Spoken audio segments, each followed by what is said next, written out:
Hi there, welcome back to my channel. It's been a while, so I think I'll introduce myself again. I'm Slumpy and I'm currently 20 years old. For the past 6 months, I've been on an adventure around the world, visiting 5 continents. And for the first time since I left on my adventure, I reunited with my family in Australia. Feel free to check out my previous few videos to see the other places I've been. In this video, we'll be checking out Melbourne, a beautiful city in southern Australia. Here, I'll be showing you some fun and interesting things to do in this vibrant, multicultural city. One of the first places I recommend visiting in Melbourne is Hoyser Lane. It's right off of Flinders Street and showcases all sorts of street art. So if you're into that more artistic and creative side, this is definitely a must-see. While a lot of the artwork here is people's tags, there's lots of different types of paintings pasted upon the walls here.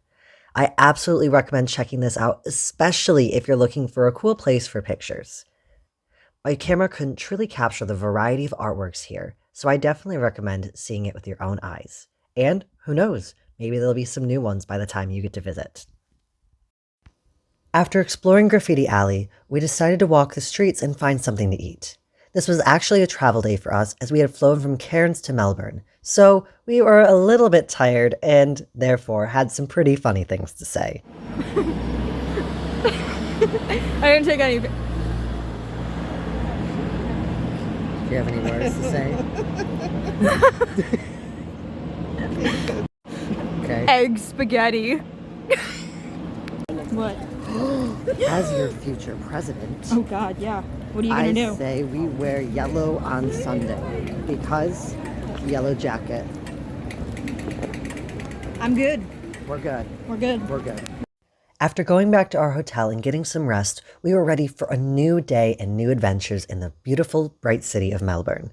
One of the first places we stopped was St. Patrick's Cathedral. Though I'm not particularly religious, especially not Christian or Catholic or anything of the sort, I did find this cathedral to be quite beautiful and ornate. Though I may not be a follower of the faith, I find it hard to believe that someone couldn't look at something as magnificent as this and find it quite awe-inspiring. From the beautiful stained glass to the rows of pews, this was a true work of art. Religious or not, I think this is a great place to stop by if you have some extra time. If you've been watching my videos for some time, you know that one of the ways I like to describe this channel is eco-travel content. Be it showcasing amazing conservation efforts, ways that you can ethically and sustainably interact with wildlife, or just sitting back and appreciating nature, I love all things of the sort. So when we stopped at a park for a bit, I didn't do much other than watch the mesmerizing birds that waltzed before me. These are birds unlike what I've ever seen before, and I'm sure that they're very different from many other countries as well, as Australia is a nation isolated by bodies of water. I highly recommend taking a moment to just pause whenever you travel to a new place. Be it sitting down and taking a rest or walking through the streets, you're sure to find and see new things unlike those you're familiar with. The Shrine of Remembrance is also an amazing place to visit, especially if you're particularly interested in Australian history and war memorial sites. It's free to enter, though donations are appreciated. Not only does it provide important information about past wars that Australians have been involved in, but it also provides some amazing views if you head up to the top. Again, since it's free to enter, if you have some time, I definitely recommend checking this out. You can also take a walk on the grounds to explore some beautiful sights and see the local wildlife. Maybe it'll even come right up to you. Oh, don't bite your toe. Hold still.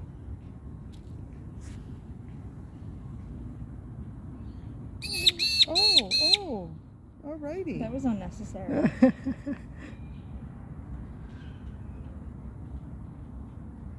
The last place I recommend visiting technically isn't inside Melbourne. It's just under a 2-hour drive away, and while it may seem quite a lot, and maybe you might not think it's worth it, I highly encourage you to check out this place. This could be a once-in-a-lifetime experience for you. It's called the Penguin Parade, and it's situated on Phillip Island. Before I get to the exciting part about the penguins, I'd like to talk a little bit more about some of the other wildlife found here. Phillip Island may not be densely populated with people, but is home to a variety of wildlife, from koalas to dingoes to kangaroos to wallabies. You name it, there's all sorts of different wildlife here. One that I found quite interesting was called the Cape Barren goose. It's unlike any other bird I've ever seen before. It has a gray body with pink feet and a lime green beak.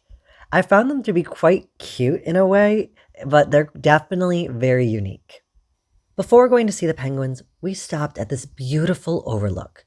Unfortunately, we arrived a little too late to enter the center here, but we were able to take in some magnificent views and look at the local wildlife. When on Phillip Island, be sure you're careful to look on the side of the roads when you're driving. If you see any burrows, be sure to drive especially slow, as that is where the little penguin makes its den. Phillip Island in Australia is home to the largest colony of little blue penguins. This is the smallest species of penguin and they're absolutely adorable. Every night at sunset, after a long few days at sea, they migrate back to the beach. And it's always different individuals who are coming back as they take turns going out into the water. We sat quietly and awaited their arrival, and before we knew it, they started poking their heads out of the waves and waddling onto the sand. As they arrived, you can suddenly hear the squawking of them and their mates who are waiting back for them at their nests. Unfortunately, filming and photography of the little blue penguin is not allowed without a special permit, as in the past people have accidentally used their flash cameras, which caused the penguins arriving back to regurgitate their catch. This is highly detrimental to them, as after a long few days at sea, the last thing they need is to lose all of their hard work. However, at the time I was there, if you see any before the sun goes down, peeking their heads out of the burrows, waiting for their friends to come back home, you are welcome to take a picture, but do be careful to make sure that there's no flash. Additionally, at the center, you can learn about all sorts of things about the little blue penguins. Here you can learn all sorts of interesting facts about this species. From threats to diet to habitat to usual mating tendencies, you can learn many interesting facts about these adorable little creatures. I'll be leaving a link in the description that gives more information about the Phillip Island colony, and you can even decide to donate if you'd like to help conserve this species. Thank you so much for watching my video, and if you enjoyed, please be sure to subscribe and hit that notification bell. Next week, I will go on the last leg of my journey with my family to Kangaroo Island in Australia. Hope to see you there. Bye!